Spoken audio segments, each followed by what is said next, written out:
What happened last week? Tim White's here to kind of figure it out with me. The Dan Yorke State of Mind program is brought to you in part by Lookout Rhode Island and Takeo Comfort Solutions.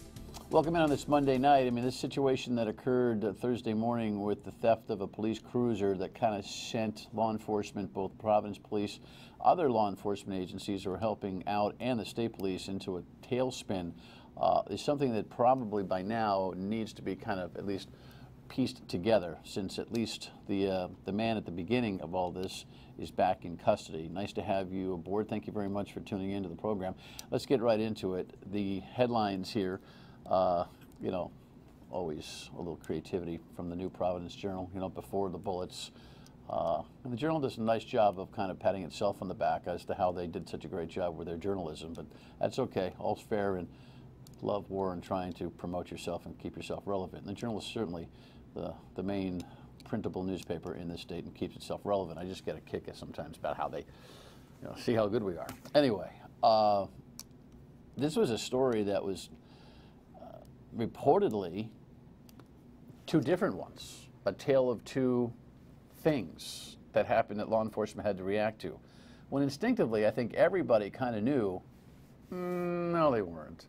And by the time the weekend rolled around, I think we all had a pretty clear picture as to how this thing went down. There's still questions, and Tim will fill in a lot of the answers, I'm sure, because he works these things hard. There's nobody better. Here's the package that Channel 12 ran on Saturday that was kind of a summary.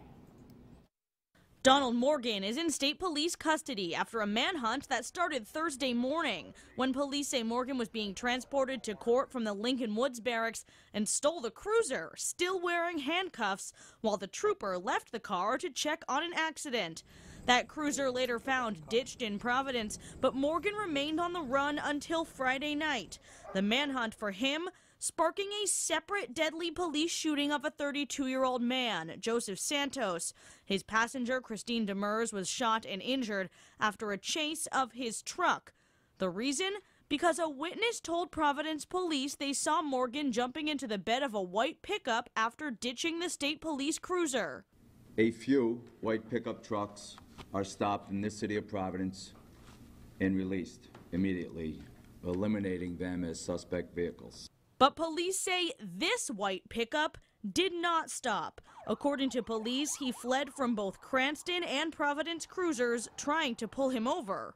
Driving in an erratic manner, driving at high speeds, putting the general law-abiding public at risk. This DOT camera video shows the chase, the white truck eventually getting stuck in traffic on a 95 North on-ramp near the Providence Place Mall. In the video, you see the driver ramming the truck into another car, then backing up, sending officers jumping out of the way.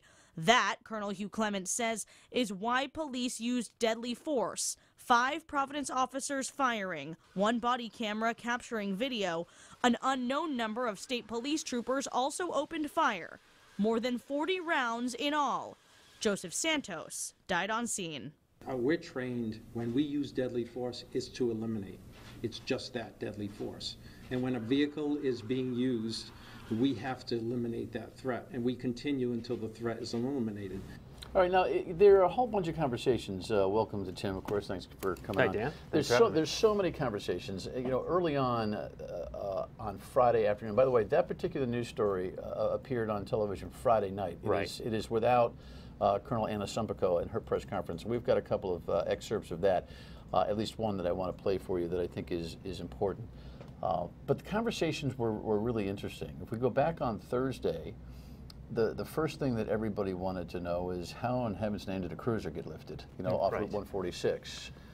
Later on Saturday, from the Colonel's press conference, we learned at least publicly, the state police is saying it's almost like, accidents happen, no protocols were violated, which I'm still semi-puzzled about.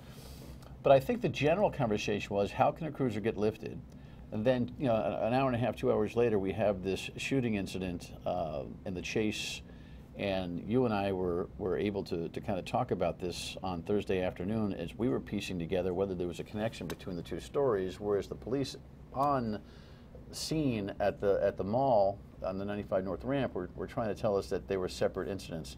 not really related. Yeah, they are related. But they were related. We knew they were related. You knew they were related because you had your ear on police radios, right, which are never a central part of your reporting, but they informed you that they were out looking for a white pickup truck that they, meaning law enforcement, thought might have contained the guy who stole the cruiser. In the bed of the pickup truck. And that was the original tip that police officers had gotten. And after our conversation on the radio, the next day I went back and listened to about 2 hours of scanner traffic. We have a service that records that, and I was able to review it, and very clearly be on the lookout for a white pickup truck was put out there. And they start pulling over white pickup trucks left and right in the city of Providence and letting them go because they're not, the person they're looking for. It's this one white pickup that takes off on a Cranston police officer after he tried to pull them over, and that is what lit it up. I think the assumption is by the officers there, this must be our guy, right? Because he's running from us, and that is what triggers the chase and then ultimately the shooting. So when Commissioner Perry said on scene they're unrelated, I think what he was trying to say, just to give him the benefit of the doubt, is the people in the truck, to their knowledge, didn't have a connection to Donald Morgan, who was the suspect who stole the police cruiser. But they are connected in that this whole thing ended because of where it began, and that was the tip that, hey, this guy might have gotten into a white I was careful on Thursday to quote Commissioner Perry accurately. He said that they were not directly related. Okay. But the inference was almost that it was just a weird coincidence that law enforcement had two high-profile problems. One, a cruiser being lifted on 146, and then this high-speed chase. I think the world is just too, it would have been way too coincidental for that to have flown. Having said that, it seems that there are some things that are curious about the play-by-play of the story. Then we'll talk about what Tim has learned about it, and then we'll talk about going forward what law enforcement might do in the future to prevent something like this, even the cruiser being stolen. It seemed that it was only about a 15-minute exercise for this guy to have taken the cruiser and ending up dropping it in South Providence. Yeah, he went on a bit of a joyride from Route 146 into Providence, into Vineyard Street in Providence, sort of near the Elmwood section down there. So that was quick. I mean, he clearly abandoned the cruiser pretty fast. He knew it would be a hot thing. They're going to be looking for it. And the weapon that is always in the trunk remained there. Remained in the trunk. So just briefly, the suspect was handcuffed to the front. There were a lot of questions about that because protocols to handcuff someone to the back. Colonel Asumpico explained this guy, and you can see it from the mugshot, his face is all messed up. He had been in the hospital from a car accident the day before. It's the trooper's discretion decided to handcuff him in the front, and there's no cage between the back seat and the front seat of a state police vehicles, or most. And that was the case here. And there are reasons for that we can get into if you want. State police are now looking into that, whether or not they're going to change that policy with their cruisers. But anyway, he was able to roll to the front seat of the cruiser after the trooper had stopped to help somebody on Route 146, and he took off. The car is running. Car's running. Keys are in it. He has to. Colonel Asumpico says you have to keep the key in the ignition to do the emergency lights, which the trooper needs when he's pulled off on a busy highway. Some people who think they know, and I'm only suggesting that they were unidentified, calling the radio show, mechanics and the like, suggest that there's some kind of off switch, safety switch, something that is under the dash that prevents somebody from lifting the vehicle. I don't know whether that's true or not, or whether there's another safety thing that the trooper did not All the colonel will say is the trooper did not break protocol or policy, and the trooper is still on the job. So if there was some kill switch or something he was supposed to hit, that wasn't something that triggered disciplinary action of the trooper, at least not yet. All right, so here's the thing that was intriguing amongst many.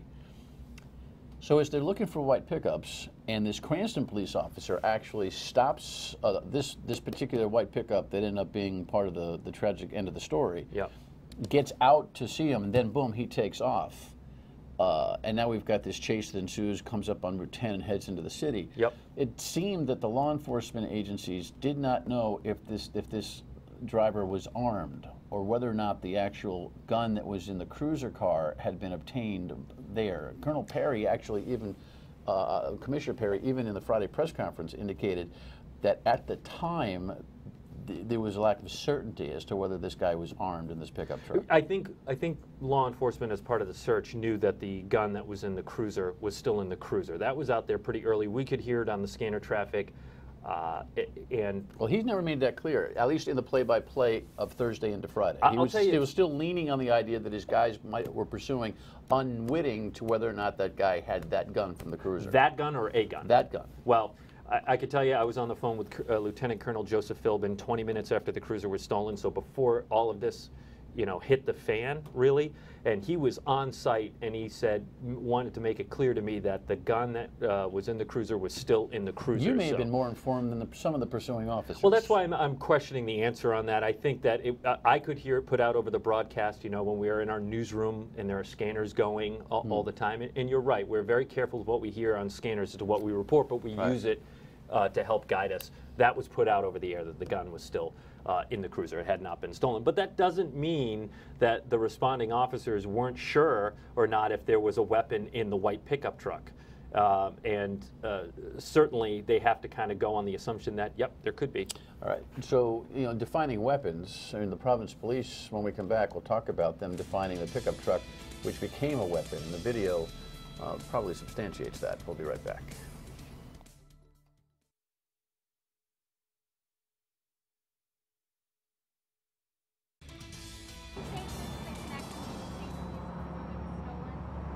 It is related to the extent that it is directly, that's what we're investigating.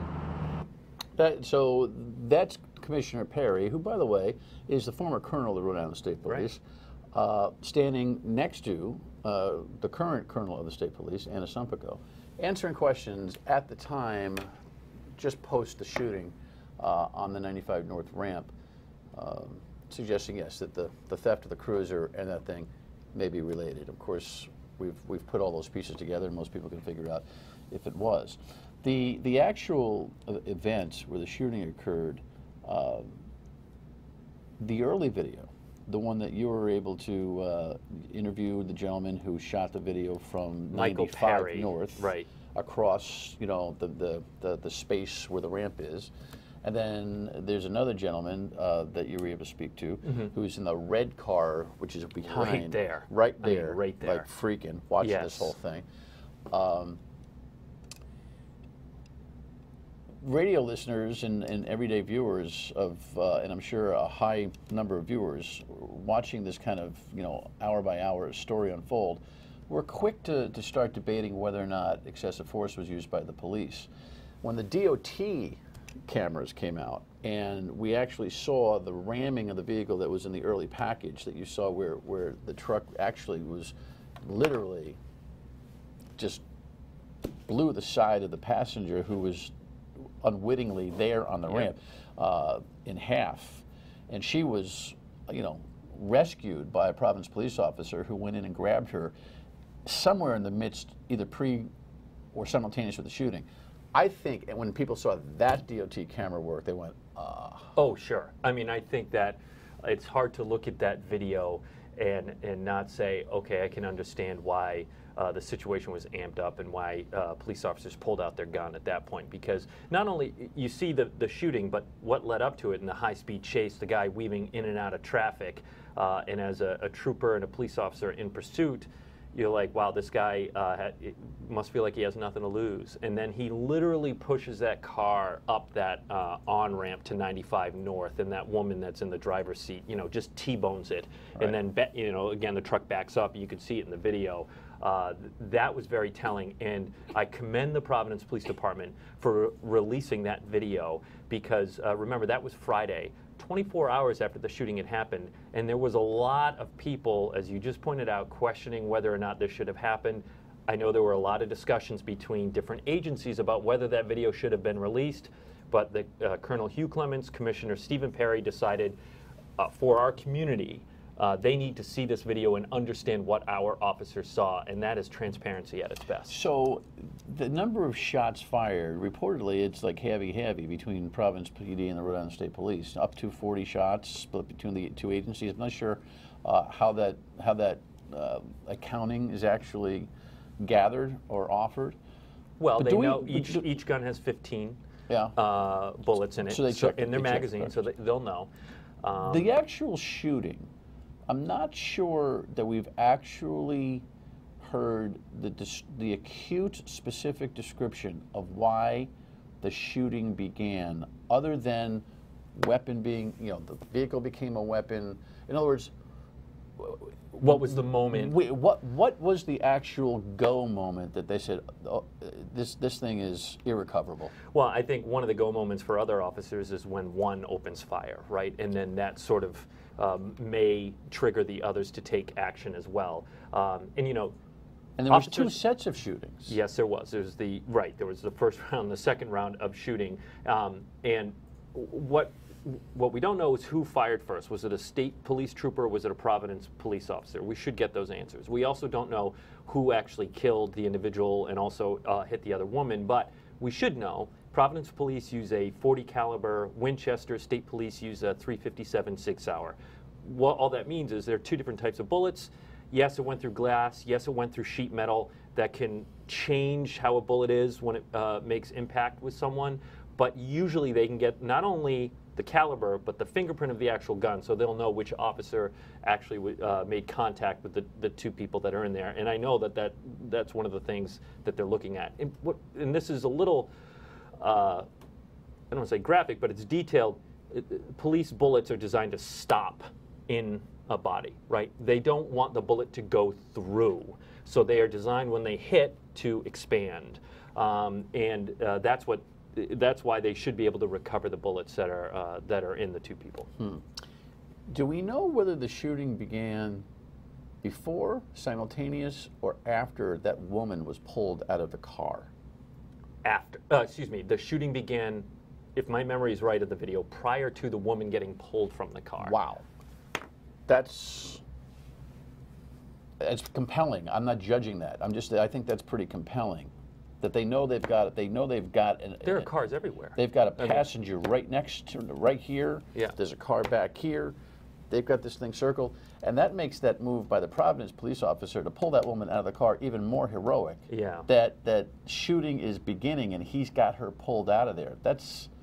I mean, when you watch it in real time, it plays out so fast. I mean, we tend to replay these things in slow motion to analyze it. But it is something that when you watch it in real time, it is stunning. And I agree, that officer pulling that woman out of there in that moment, in that chaos, that takes a lot. All right, so guess what? Well, you probably learned. The guy who allegedly stole the car, they found him in Cumberland. We'll talk about that, and then we'll talk about how the agencies were working together. Next.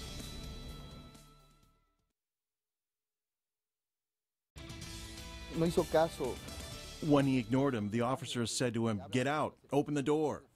The officer got in front and drew his weapon and pointed it. That's the star witness, if you will, who is stuck in a red car on the Memorial Boulevard northbound ramp. He shot that video that everyone knows. There were two major social media videos. One was the guy across 95, and the other one was the one to the right. This is the video that that gentleman actually shot. And I can tell you, Providence Police have interviewed this gentleman and the other person that I interviewed, Michael Perry. They confirmed for us that it was within, 8 hours of our story airing, they had reached out. Alexi, Chris, our producer, actually asked a question during the break that we probably should talk about. The idea that people ask, why didn't they shoot the tires out? That's not how they're trained. That's not their training. Their training is when they discharge their firearm, it is for one purpose and one purpose only, and that is to kill someone. It is not to shoot, like Hollywood, the gun out of their hands, not to shoot them in the leg. It's not to shoot out tires, although there might be instances where someone makes that decision. They are trained to stop someone, and that is it. That's the only time they should be discharging their firearm. Interestingly, I thought the coordination between the Rhode Island State Police and the Providence Police, at least early on, seemed to be natural. Colonel Asumpico was the shoulder to shoulder with Commissioner Perry and Colonel Clements from the Providence PD. But then Friday, the Providence Police Department had its press conference by itself, and Commissioner Perry made it clear that this was an exclusive Providence Police Department event, and that if you had questions for Rhode Island State Police, please see them. The day later, after Mr. Morgan was apprehended in Cumberland, the Rhode Island State Police had a press conference, and Colonel Asumpico spoke to the different roles. We discussed it with Providence and the Attorney General's office, but again, Providence has their own protocols. So from our end, we were really concentrating on Donald Morgan because we were getting information and piecing things together, and we were really focused on that. But there's part of our investigation from that shooting incident that we're still working on. Sorry, I don't buy it. Look, they were simultaneously shoulder to shoulder while events were going on Friday. I can't remember when both agencies were involved in something that, even with a suspect still at large, where the Rhode Island State Police and PPD wouldn't share space together. Here's something more important to, I think, underscores your point. Channel 12 saw state police personnel in Providence Police Headquarters moments before that press conference on Friday. We know they were there. So when you hear Colonel... Was she there? I'll have to check to let you know if the Colonel was actually there. When she says discussion, my understanding is that discussion was specifically about the video. The Attorney General's office, they didn't object to the video being released. They didn't object to the press conference. They wanted a delayed release. For whatever reason, probably part of their investigation, they probably wanted to talk to some people. Who knows what the reason was. But that's what the discussion was about. You can inform the public, let's hold off on releasing the video. Clearly, the Providence Police said, no way. We need the video to tell this story so people can, they can't just, hey, trust me, you know, we needed to shoot this person. We needed to show them. So you think there's a disagreement? Yeah, they use the word discussion. I'll use the word disagreement on whether the video should have been released. Do you think that's a rationale for Colonel Asumpico not sharing space with the Providence PD at that midday Friday press conference? That's a question for her. I think if they disagreed about the video being released in that moment, because we have to take her for a word that she says she will release the names of the troopers, and at some point that video should have been released. I think by standing there, maybe she figured that was condoning the release of the video just 24 hours after the incident. It seems to me that when law enforcement agencies have a debate and they have a discussion and there's an agreement, that you stand together, and then Saturday they have their own press conference.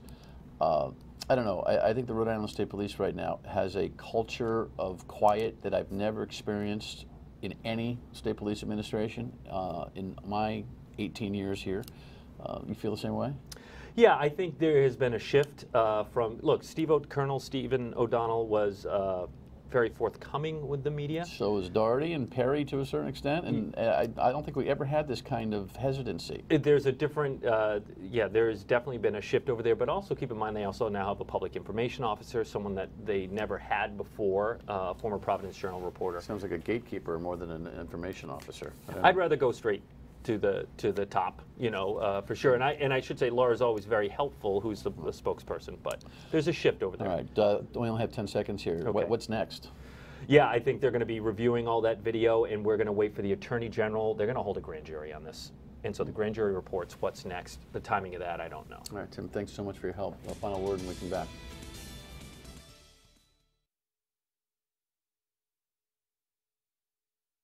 So when Tim talks about the grand jury, by the way, that is a protocol that has to happen whenever you have a police shooting. Clearly, the Providence PD and the state police, for the most part, have more or less expressed confidence in the job their officers did, but it has to be reviewed. All right, we'll see you tomorrow night. Lots going on here at home and in Washington, of course, and 3 o'clock on WPRO. Join me. Good night.